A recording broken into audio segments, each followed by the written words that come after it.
18,52,000 నగదుతో పరారైన లారీ క్లీనర్ని పట్టుకున్న నందిగామ పోలీసులు.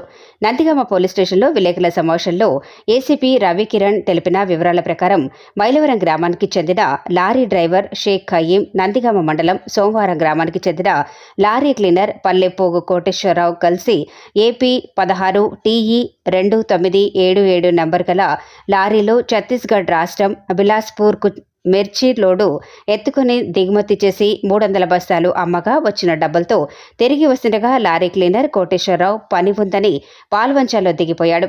జొన్నలగడ్డ చెక్పోస్ట్ వద్ద లారీ డ్రైవర్ నగదును చూసుకోగా డబ్బు లేకపోయేసరికి లారీ క్లీనర్పై అనుమానంతో ఫిర్యాదు చేయగా నందిగామ పట్టణానికి ఆటోలో వస్తున్న వీరిని అదుపులోకి తీసుకోవడం జరిగిందని తెలిపారు.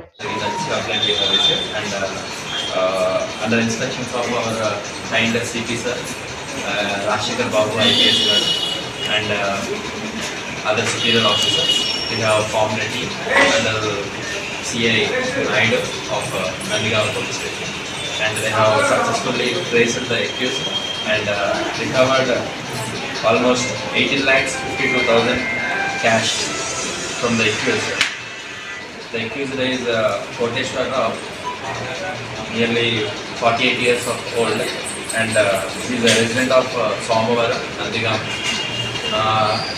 డబ్బులు కాష్టపడి క్లీనర్గా పనిచేస్తూ డబ్బులు కనబడటంతో డ్రైవర్ వాష్రూమ్ కలిసి ఎక్కడో దిగడంతో డ్రైవర్ దాచిన డబ్బుల్ని క్లీనర్ ఈ పర్సన్ కోటేశ్వరరావు అక్కడి నుంచి దొంగలించి డబ్బులు అత్యాశకి వెళ్ళి డబ్బులు దొంగతనం చేయడం జరిగింది. So they have successfully trace in the person and recovered almost entire and hopefully any crimes ఇలాంటి వాటిలో అన్నెసెసరీ పీపుల్ ఇన్వాల్వ్ అవ్వరని ఛాన్సెస్ అండ్ ఇలాంటివి ఏమైనా ఉంటే ఖచ్చితంగా civil action we're going to take and we're going to send him to remand.